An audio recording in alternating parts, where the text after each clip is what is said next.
Nous examinons 1 Pierre chapitre 1. Nous allons considérer les 2 premiers versets. Pierre commence par cette merveilleuse épître avec les mots « Pierre, apôtre de Jésus-Christ, à ceux qui sont étrangers et dispersés dans le Pont, la Galatie, la Cappadoce, l'Asie et la Bithynie, et qui sont élus selon la prescience de Dieu le Père, par la sanctification de l'Esprit, afin qu'ils deviennent obéissants et qu'ils participent à l'aspersion du sang de Jésus-Christ, que la grâce et la paix vous soient multipliées. » Il semble qu'avec un si petit début, nous ne trouverions pas si profondément enracinés dans la théologie. Mais dès que Pierre dit « qui sont élus selon la prescience de Dieu le Père, par la sanctification de l'Esprit, afin qu'ils deviennent obéissants et qu'ils participent à l'aspersion du sang de Jésus-Christ », il nous introduit une pensée profonde, à savoir la question de l'élection. L'élection. La raison pour laquelle il l'expose au début est à cause de sa capacité à consoler les chrétiens persécutés. Comme vous le savez, ces extraterrestres, ces étrangers dans le monde, qui étaient vraiment citoyens du paradis, étaient dispersés. Ils étaient considérés par la société dans laquelle ils vivaient à bien des égards comme des exclus. Ils subissaient une persécution toujours croissante, qui commençait vraiment par la rumeur de leur culpabilité en ce qui concerne l'incendie de Rome. Il était important pour eux de comprendre que, bien qu'ils ne fussent pas estimés dans le monde, ils étaient choisis par Dieu. Et c'est pourquoi Pierre introduit cet épître comme il le fait. Il les réconforte avec la réalité qu'ils peuvent être rejetés et qu'ils peuvent être persécutés par le monde, mais qu'ils appartiennent à Dieu, ils sont choisis par lui. Maintenant, nous remarquons dans ces 2 versets plusieurs choses sur les élections. Tout d'abord, nous avons remarqué la dernière fois la nature de notre élection. À la fin du verset 1, nous sommes choisis. Nous avons parlé du fait que Dieu nous a choisis souverainement par sa volonté divine non affectée strictement sur la base de sa propre grâce souveraine. Il a prédéterminé d'accorder son amour à certaines personnes dans le monde, et ce sont les élus. C'est la nature de notre élection. Ensuite, nous avons discuté de la condition de notre élection. Parce que nous sommes élus, nous résidons comme des extraterrestres, c'est-à-dire que nous sommes des étrangers. Nous sommes une race d'extraterrestres. Nous vivons temporairement sur la terre, mais nous sommes citoyens du paradis. Nous sommes une société au sein d'une autre société. Nous sommes une culture surnaturelle dans une culture terrestre. Nous sommes gouvernés par Dieu. Nous sommes gouvernés par Dieu, par sa parole. Nous sommes habités par le Saint-Esprit.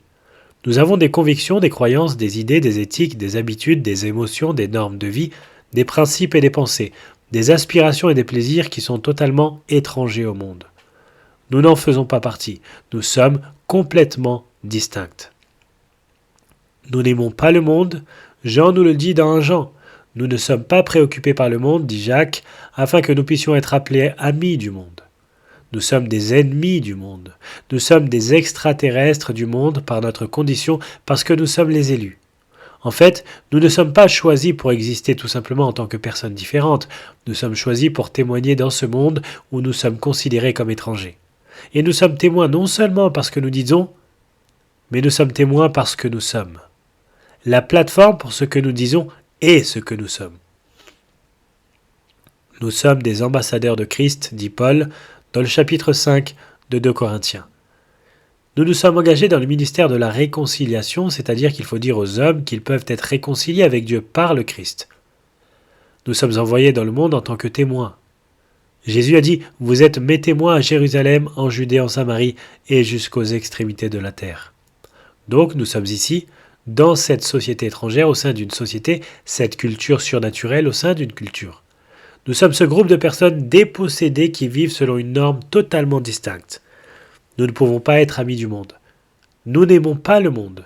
Nous sommes des ennemis du monde. Nous devons parler au monde et nous devons vivre de telle sorte que le monde soit attiré par ce que nous leur disons.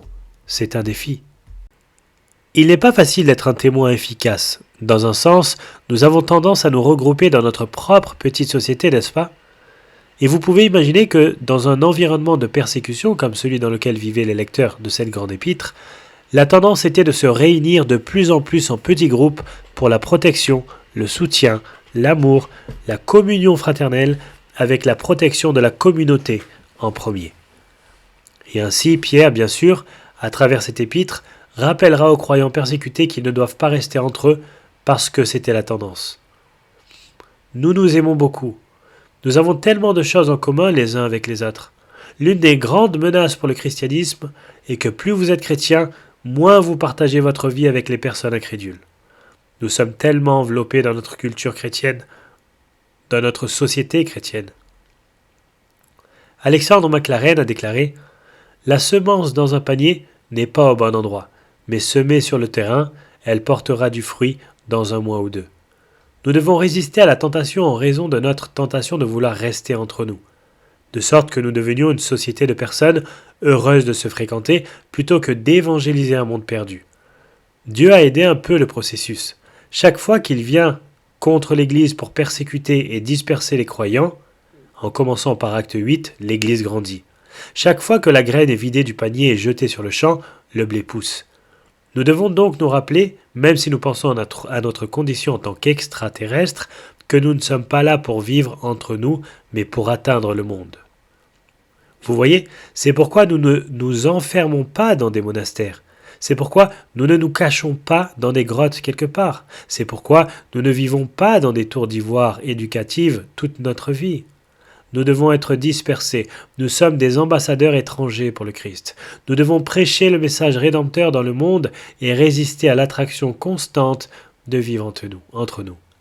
C'est donc la condition de notre élection en tant qu'étrangers dans le monde. Nous ne voulons pas être traités comme les gens du monde. Nous ne nous attendons pas à ce que les indigènes nous traitent comme ils traitent les autres indigènes. Nous sommes dans le monde, mais nous ne sommes pas du monde. Et nous désirons un endroit bien meilleur, un lieu qui sera notre véritable maison. Parlant d'Abraham, dans le chapitre 11 d'Hébreux, il dit qu'il attendait la cité qui a de solides fondements, celle dont Dieu est l'architecte et le constructeur. C'est notre ville, c'est vraiment notre patrie. William Barclay a appelé les chrétiens les exilés de l'éternité. Il y a une description chrétienne célèbre, vraiment une façon de décrire les chrétiens, mais pas écrite par un chrétien. Dans l'Antiquité, certains écrivains décrivaient les chrétiens de cette façon très intéressante. Écoutez.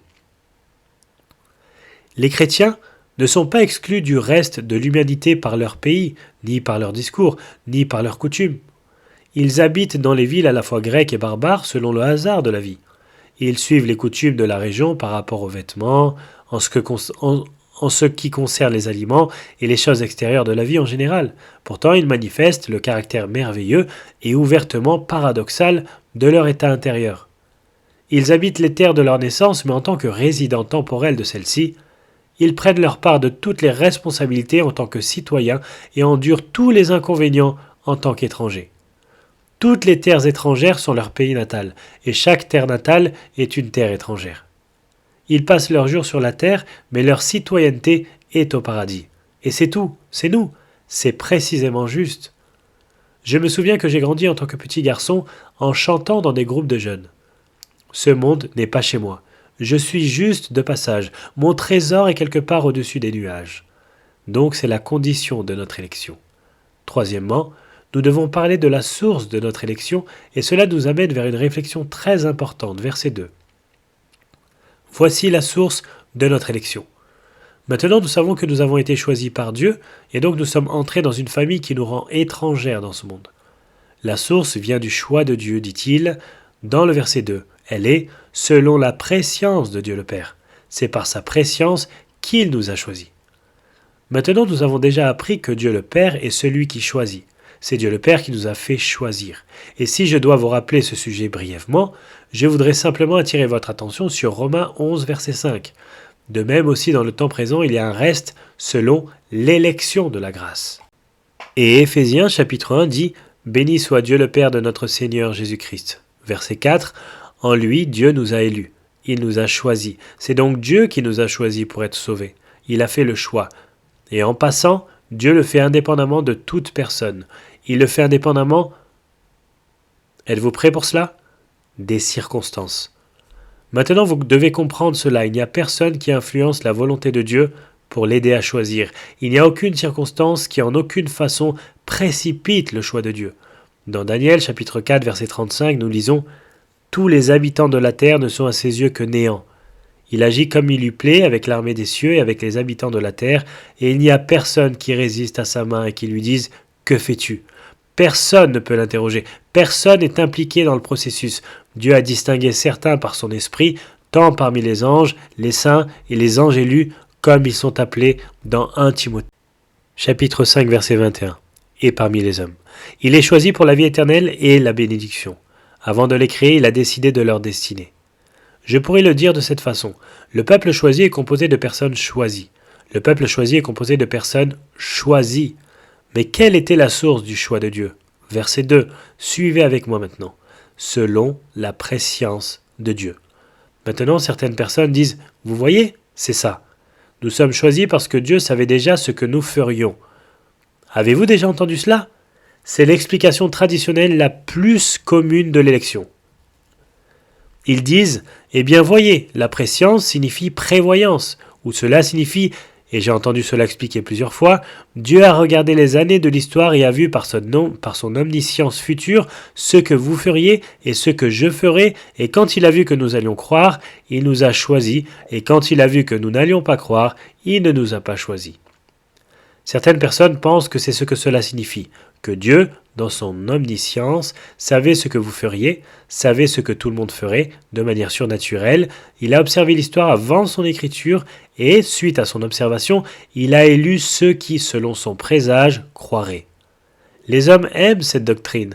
Ils aiment cela. Ils veulent croire cela. Quelque chose en moi, veut croire cela. Quelque chose en vous veut croire cela. Ouais, cela semble bien. Vous savez pourquoi vous voulez croire cela? Numéro 1, parce que dans votre déchéance, vous désirez désespérément une certaine responsabilité pour votre salut. Et deuxièmement, dans votre défaillance, l'autre a l'air d'être quoi? Injuste. Mais puisque nos esprits sont pollués par le péché, nous ne sommes pas en mesure d'exalter notre propre fierté et de l'appeler la vertu, ou de faire tomber la justice de Dieu et de l'appeler quelque chose de moins. Ce n'est pas ce que signifie la prescience. Vous savez ce qui ne va pas avec cette vue? Je vous le dirai. Je vais vous donner quelques petites raisons. Vous pouvez les noter.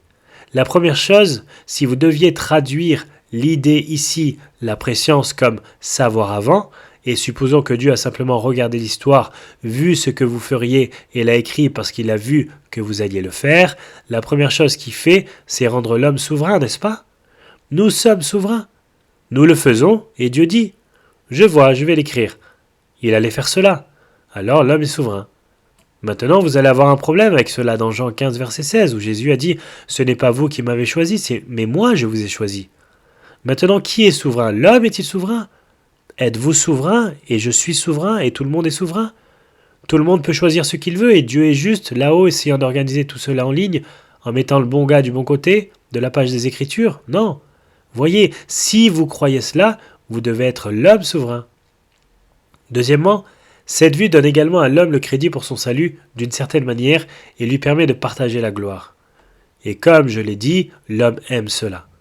J'ai entendu une personne donner un témoignage l'autre soir et il a déclaré « Je suis tellement content d'avoir eu le bon sens de recevoir le Christ. » Et je voulais me lever et dire « Non, vous ne l'avez pas fait et je ne vous connais même pas, mais je sais que vous n'avez pas eu le bon sens de recevoir le Christ car personne n'a eu le bon sens de recevoir le Christ. Ce n'est pas un acte humain.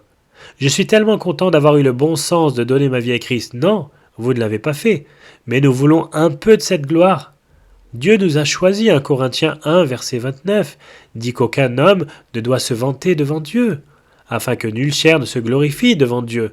Éphésiens chapitre 2, verset 9 dit la même chose. Donc si vous voulez prendre cette prescience pour faire dire que Dieu connaissait déjà ce que vous alliez faire, alors vous venez de devenir l'homme souverain. Et deuxièmement, vous pouvez donner à l'homme le crédit d'être assez intelligent pour venir au Christ, alors vous partagez la gloire due au don du salut. Le troisième problème est que cela sous-entend que l'homme peut chercher Dieu. Il suppose que l'homme, dans son état déchu, peut trier les données disponibles et rechercher Dieu. Romains 3 dit, Romains 3:11, « Nul ne cherche Dieu. » La raison pour laquelle vous êtes sauvés n'est pas parce que vous avez cherché Dieu, mais parce que Dieu vous a cherché. Et vous n'avez jamais répondu à l'appel jusqu'à ce que Dieu n'attire votre cœur vers lui. Quatrièmement, cette façon de penser montre un résultant qui vient d'un travail humain. Et c'est quoi ce travail? Croire. Si vous pouvez croire strictement sur la base de votre propre capacité humaine, vous vous appropriez le salut par un travail humain. Vous dites, eh bien maintenant, attendez une minute. Ne devez-vous pas croire pour être sauvé? Oui, mais votre croyance pour être sauvé était aussi un don de Dieu. Dieu vous a accordé la foi. Si Dieu est assis dans l'éternité, en regardant en bas et en attendant de voir ce que vous faites, alors la foi que vous exercez est votre foi et non la sienne. C'est donc un travail humain. Il fait du salut un travail humain, une œuvre de foi, mais toujours un travail humain, une foi humaine. Cinquièmement, cette perspective fait de Dieu une victime du choix de l'homme. Cela fait de Dieu une victime du choix de l'homme. Dieu est assis au paradis en disant cela va faire une différence dans mon plan.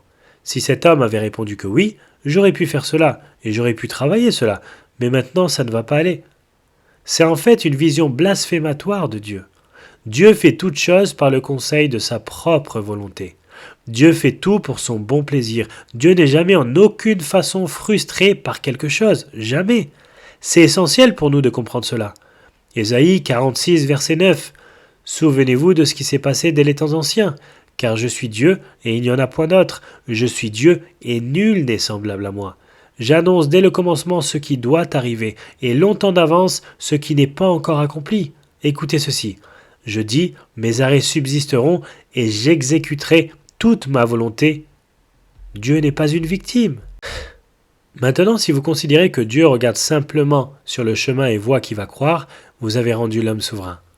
Vous donnez à l'homme le crédit pour une partie de son salut, alors il obtient une partie de la gloire. Vous supposez que l'homme va chercher Dieu par lui-même, non motivé par Dieu. Vous faites du salut un travail humain de foi, et vous venez de faire de Dieu une victime de ce que les hommes font. Ce n'est pas ce que signifie ce mot. Maintenant, il y a des raisons théologiques qui montrent que cela ne peut pas être vrai. Permettez-moi d'aller au texte et de vous donner une raison qui est inhérente à la parole elle-même.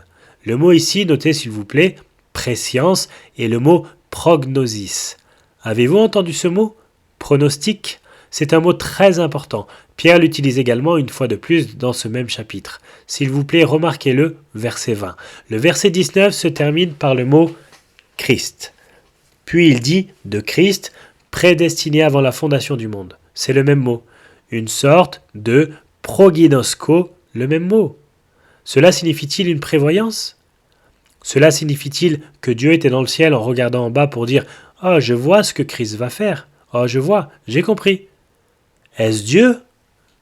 Est-ce Dieu qui regarde en bas pour voir ce que Christ fera? Pas du tout.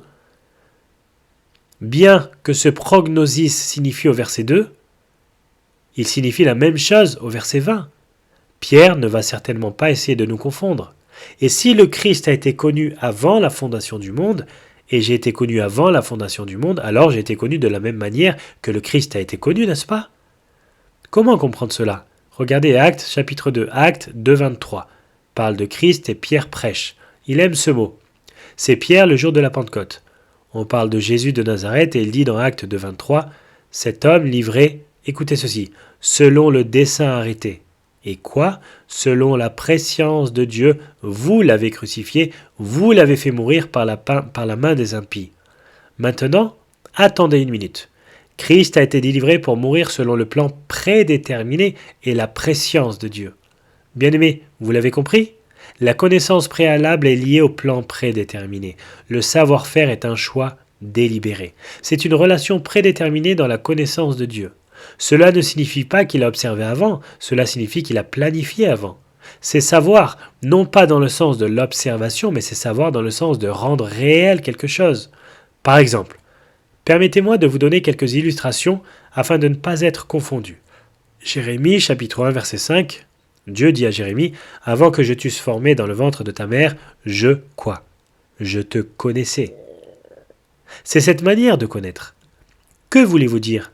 J'ai prédéterminé une relation avec vous. C'est ce que cela signifie. J'ai prédéterminé une relation avec vous. Amos 3, verset 2. Je vous ai choisi Israël. Qu'est-ce qu'il veut dire? Israël est le seul peuple que je connaisse? Ils sont les seuls que j'observe? Non, ce sont les seuls avec qui j'ai une relation intime et prédéterminée. Je pense à Ésaïe. Je veux que vous compreniez bien cela parce que nous sommes nombreux à ne pas comprendre. Ésaïe chapitre 49 verset 1. Écoutez-moi, peuple lointain, soyez attentifs. L'Éternel m'a appelé dès ma naissance, il m'a nommé dès ma sortie des entrailles maternelles. Il a rendu ma bouche semblable à un glaive tranchant. C'est le prophète Ésaïe qui dit que tout s'est passé avant qu'il ne naisse. Dieu avait tout prévu. Le Seigneur me connaissait. Que voulez-vous dire? Il savait qui il était? Non, il a prédéterminé une relation d'intimité unique avec ce prophète. Dans Exode 33, l'Écriture dit « Je te connais par ton nom, et tu as trouvé grâce à mes yeux », a déclaré Dieu à Moïse. Le Seigneur a parlé à Moïse au verset 17 « Je ferai ce que tu me demandes, car tu as trouvé grâce à mes yeux, et je te connais par ton nom ». En d'autres termes, lié dans ce savoir est le lien des prédéterminés de Dieu, la relation prédéterminée de Dieu. Vous voyez la même chose dans Matthieu 7. Vous souvenez-vous de ce qu'il dit? Plusieurs me diront en ce jour-là, Seigneur, Seigneur, n'avons-nous pas prophétisé par ton nom? Verset 23. Alors je leur dirai ouvertement, je ne vous ai jamais connus. Je ne savais pas qui vous étiez. Non, ils savaient qui ils étaient. Je n'ai jamais eu de relation prédéterminée avec vous. Jean 10, 14. Je suis le bon berger, je connais mes brebis, voyez-vous. J'ai un lien avec eux. Plus que de savoir qui ils sont, j'ai une relation avec eux, liée dans un choix prédéterminé. Bien, c'est l'idée. Revenons donc à Pierre, comprenez parfaitement ce qu'il dit quand il dit « choisis selon la prescience de Dieu le Père ». Il veut dire la relation prédéterminée que Dieu a établie dans son esprit selon le plan prédéterminé.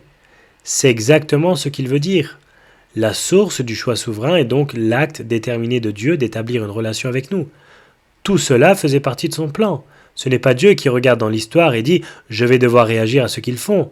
Dieu le savait parce qu'il l'avait ordonné. Vous voulez entendre quelque chose? Saisissez ceci, voulez-vous, s'il vous plaît? Tout ce qui existe dans l'univers existe parce que Dieu l'a permis, l'a voulu, l'a réalisé par sa pensée. Est-ce que vous avez compris cela? Vous dites, qu'en est-il du péché? Il ne l'a pas fait, mais il l'a autorisé. Il n'y a rien qui arrive, qui est arrivé ou qui arrivera. Il n'y a rien qui ne se produit, s'est produit ou se produira, qui ne s'est pas produit, est en train de se produire ou se produira parce que Dieu l'a connu d'avance et le fait exister par sa connaissance. Saisissez-vous cela? Vous dites, comment le péché entre-t-il là-dedans? Je ne le sais pas. Mais il l'a autorisé et il a un but pour cela. Si rien d'autre, il a permis son existence pour le détruire pour toujours, de sorte que le péché ne puisse plus nuire à son saint royaume. Ce n'est pas une chose facile à saisir, mais ce que vous devez comprendre, c'est que Dieu a prédéterminé, dans son plan, de révéler son amour à certaines personnes. C'est une prescience. Il vous a connu d'avance. Christ est certainement un bon modèle. Christ, 1 Pierre chapitre 2 verset 6, était la pierre élue, choisie, précieuse. Tout comme il a élu le Christ par la prescience, nous sommes aussi élus par la prescience, une énorme vérité. Donc, la nature de l'élection, choisie par Dieu, la condition de l'élection, des étrangers dans le monde, la source de l'élection, une relation prédéterminée avec Dieu, ordonnée en tant qu'une partie de son plan.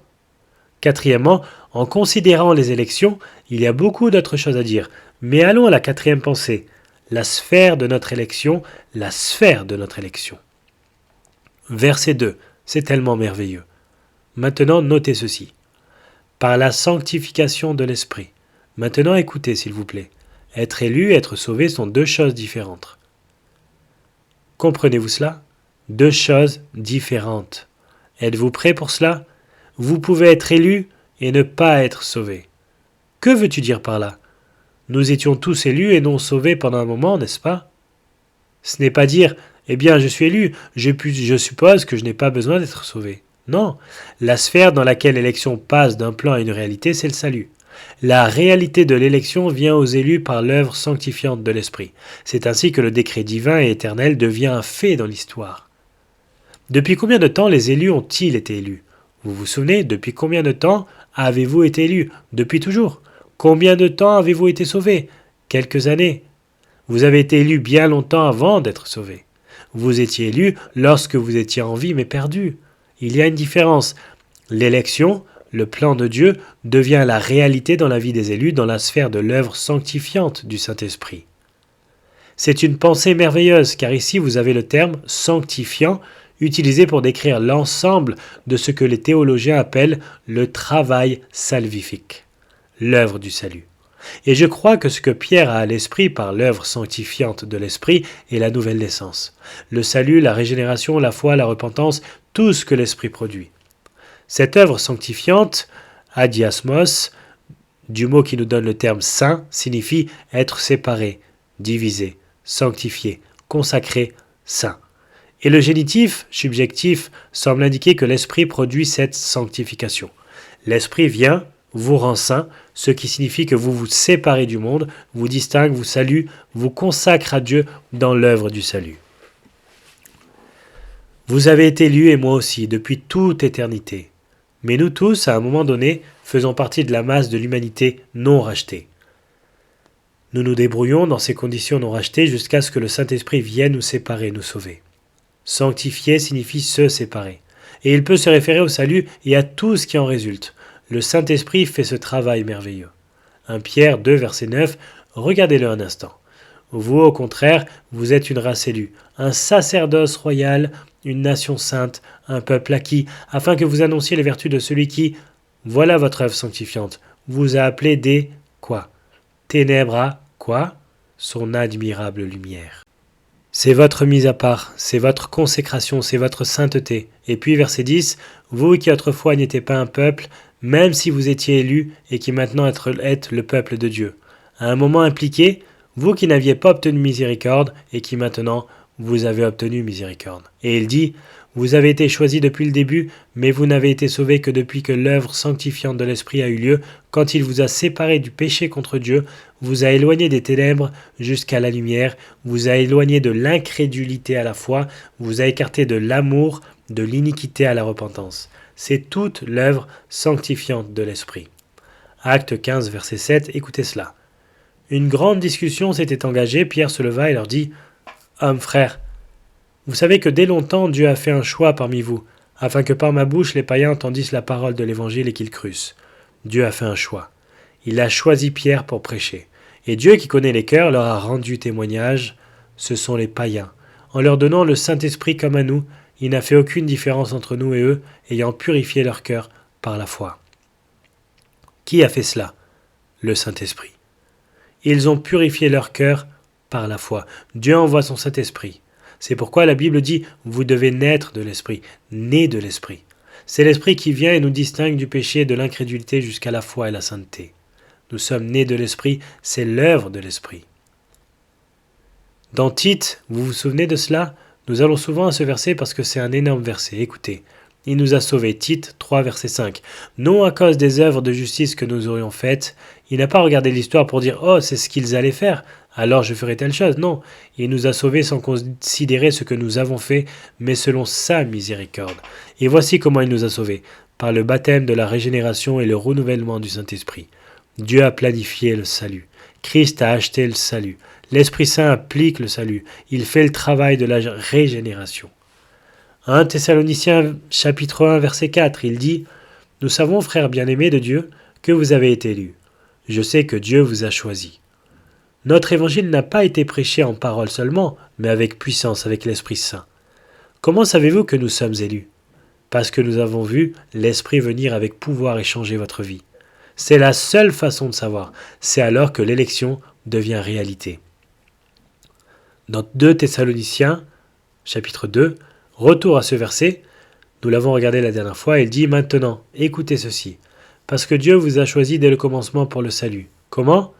2 Thessaloniciens, chapitre 2, verset 13, « Par la sanctification de l'Esprit et par la foi en la vérité. » L'Esprit produit un changement, purifie, se sépare. Oh, quelle grande vérité! Dieu l'a planifié, le Christ l'a effectué, l'Esprit en a fait une réalité. Dans Romains 15, verset 16, Paul a dit qu'il était ministre de Jésus-Christ parmi les païens, m'acquittant du divin service de l'évangile de Dieu, afin que les païens lui soient une offrande agréable, étant sanctifiés par l'Esprit Saint. La même phrase se référait au salut, l'œuvre sanctifiante de l'Esprit, et qu'il rapproche les gens de Dieu. Que dit Paul aux Corinthiens, chapitre 6, verset 11? Et c'est là ce que vous étiez, quelques-uns de vous, avec l'habitude d'être des fornicateurs, des idolâtres, des adultères, des efféminés, des homosexuels, des voleurs, des avares, des ivrognes et tout cela, mais vous avez été lavés, mais vous avez été sanctifiés. Nous pensons souvent à la sanctification, je pense, comme quelque chose qui se passe après que vous soyez un chrétien. Il embrasse tout. Cela signifie que vous êtes séparés du péché contre Dieu. C'est un synonyme ici pour le salut dans 1 Pierre. Et c'est l'œuvre critique du Saint-Esprit lors de la conversion. Il nous distingue. C'est pourquoi nous devons nous rappeler que nous sommes nés de l'Esprit. Maintenant, écoutez. Une fois que vous êtes mis à part, il continue à vous persuader, à vous consacrer et à vous rendre plus saints. Et c'est le processus de sanctification. Et cela continue toute notre vie. Le salut est une œuvre de l'Esprit. Vous êtes nés de l'Esprit. C'est son travail. L'Esprit vous accorde la foi. La foi est un don de l'Esprit. L'Esprit ouvre votre cœur pour que vous croyiez. L'Esprit vous invite à comprendre le message de l'Évangile. 2 Timothée chapitre 2 verset 25 dit que l'Esprit vous accorde la repentance. L'Esprit vous détourne du péché. Il vous tourne vers Dieu. Pourquoi ? Parce qu'il travaille la réalité du but électif de Dieu. Une énorme vérité. Le Saint-Esprit nous rend saints. Éphésiens chapitre 1 verset 4 dit que nous avons été choisis avant d'être saints. Hébreux 12 14 dit « Recherchez la paix avec tous et la sanctification sans laquelle personne ne verra le Seigneur ». Maintenant, cela ne signifie pas la perfection, cela signifie la séparation. Je suis saint. Le saviez-vous ? Vous êtes saint si vous êtes chrétien. Je ne suis pas aussi saint que je ne devrais être, et vous n'êtes pas aussi saint que vous ne devriez être. Je ne suis pas aussi saint que je le serai un jour, vous n'êtes pas aussi saint que vous allez être, mais je n'étais autrefois pas sage du tout. Je n'étais pas séparé du péché, de l'incrédulité, de l'obscurité. Maintenant je le suis. Et maintenant je grandis de plus en plus pour être comme Christ. Au fur et à mesure que je me cultive spirituellement, la fréquence décroissante du péché mène à la réalité croissante de la sainteté. C'est un processus, mais il commence par l'acte salvateur du Saint-Esprit. C'est vraiment la nouvelle alliance d'une manière formidable. En fait, permettez-moi de prendre une note de bas de page pour une minute. Il serait contradictoire de dire, mais je dois faire ce point, donc heureusement j'ai pensé à le faire. Il serait contradictoire de dire que Dieu choisisse un homme pour être en Christ, mais sans le rendre saint. Avez-vous saisi cela ? Une contradiction totale. Si vous êtes sorti de l'obscurité pour être placé dans la lumière, si vous êtes sorti de la mort et pour être ressuscité dans la vie, si vous êtes délivré de l'incrédulité pour vivre dans la foi, si vous êtes séparé du péché, vous vivez dans la sainteté. Vous n'êtes pas aussi saint que vous ne devriez être, mais vous êtes saint. Il serait absolument impossible pour Dieu de choisir un homme pour être en Christ, envoyer le Saint-Esprit pour faire le travail et ne pas séparer cet homme du péché.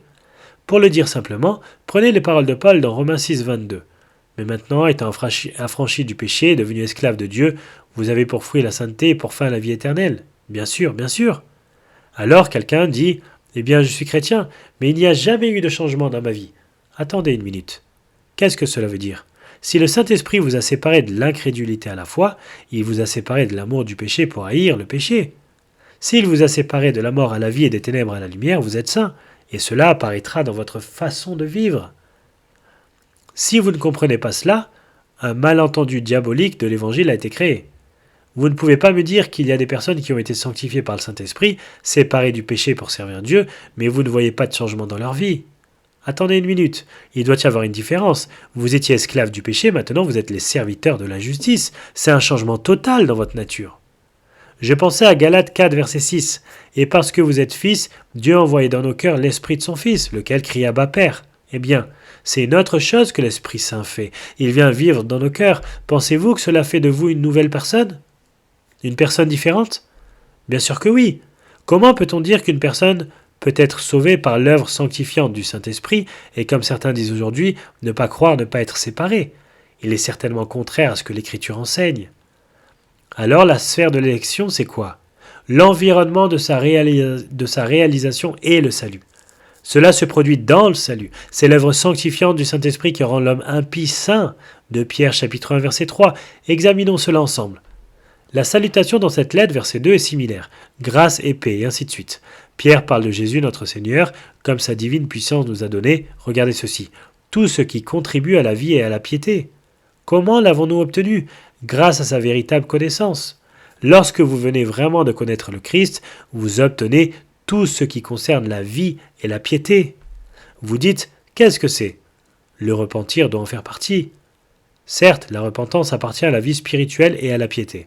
La foi, la vertu, la droiture, l'amour pour Dieu, le plaisir de l'œuvre de l'Esprit, tout est là.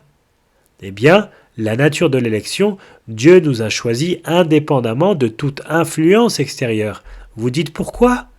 Nous ne répondons pas à ces questions. Il l'a fait, c'est tout. L'état de notre élection ? Nous sommes des étrangers résidant dans un lieu étranger. Nous nous aimons.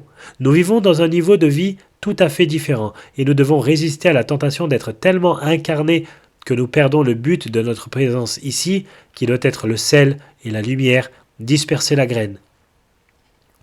La source de notre élection. Elle vient d'un plan prédéterminé dans lequel Dieu, avant le commencement du monde, nous connaissait. Mais pas dans le sens de l'observation. Il connaissait tout dans le sens de l'observation.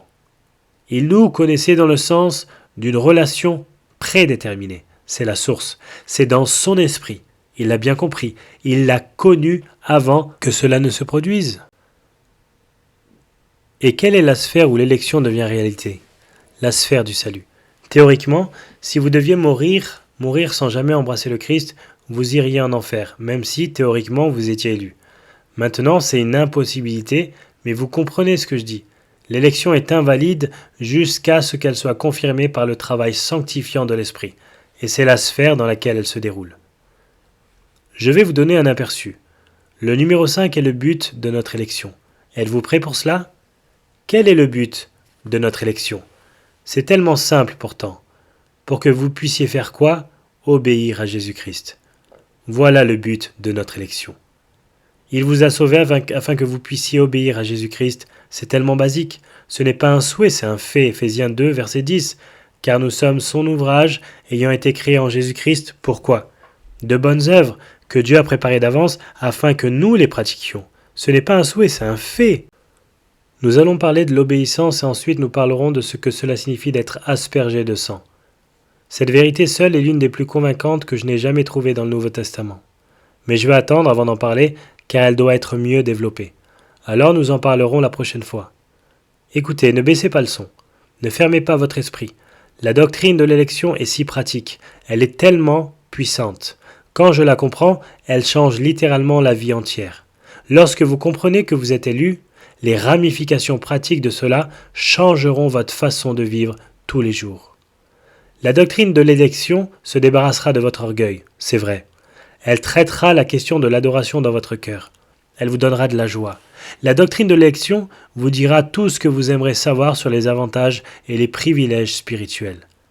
La doctrine de l'élection vous obligera à adopter certains types de comportements, comme aucune autre doctrine. La doctrine de l'élection produira une puissance dans votre vie que vous ne pourriez pas comprendre sans l'avoir compris. Vous ne pouvez l'ignorer. Vous ne pouvez absolument pas l'ignorer. Écoutez ce que Spurgeon a dit et je vais fermer. Avant que le salut ne vienne dans ce monde, les élections se trouvaient à l'avant-garde. Et il avait pour travail le logement du salut. L'élection a traversé le monde et a marqué les maisons sur lesquelles le salut devait venir et les cœurs dans lesquels le trésor devait être déposé. L'élection a parcouru toute la race des hommes, d'Adam jusqu'à la fin, et a marqué avec un cachet sacré ceux pour qui le salut a été conçu. Il doit passer par la Samarie, a déclaré les élections. Le salut doit y aller. Puis vint la prédestination. La prédestination ne marquait pas seulement la maison, elle traçait la route dans laquelle le salut devait se rendre pour aller dans cette maison. La prédestination a ordonné chaque étape de la grande armée du salut. La prédestination a ordonné le temps où le pécheur devait être amené au Christ, la façon dont il devait être sauvé, les moyens qui devaient être employés. Il a marqué l'heure exacte et le moment où Dieu, l'Esprit, devait vivifier les morts dans le péché et quand la paix et le pardon devaient être prononcés par le sang de Jésus. La prédestination a marqué la voie à la maison si bien que le salut ne dépasse jamais les limites et ne perd jamais sa route. Dans le décret éternel du Dieu souverain, les pas de la miséricorde étaient chacun ordonnés. Belle image, n'est-ce pas? L'élection a marqué la maison. La prédestination a défini le chemin et le calendrier. Le salut a suivi le chemin, un cadeau de Dieu. Allons-y ensemble dans la prière. Nous avouons, mon Père, que nous sommes débordés, accablés de penser à ta grâce infinie pour nous. Nous ne le comprenons pas. Pourquoi voudrais-tu nous choisir? Mais nous nous réjouissons toujours. Ô Dieu, merci, je te remercie, nous te bénissons. Seigneur, combien de nos vies devraient refléter notre gratitude. Aide-nous, Seigneur, à toujours te rappeler que nous sommes des étrangers ici. Nous sommes choisis par toi pour un autre endroit, un endroit parfait. Ne nous laisse pas nous attacher à ce monde. Aide-nous à fixer nos pensées sur notre véritable maison, notre destin éternel. Remplis nos cœurs avec une telle gratitude pour la grâce que nous débordons de dévouement, de générosité, de service infatigable, d'investissement de notre temps, de nos talents et de notre argent, tout dans l'exaltation de ton nom béni. Sauve-nous, Seigneur, de la folie de ce monde qui s'effondre et pour lequel nous n'avons pas de parenté. Merci ô Dieu de nous avoir séparés du monde. Stimule-nous sur le chemin de la sanctification pour devenir quotidiennement plus comme le Christ, car nous savons que c'est le travail de l'Esprit.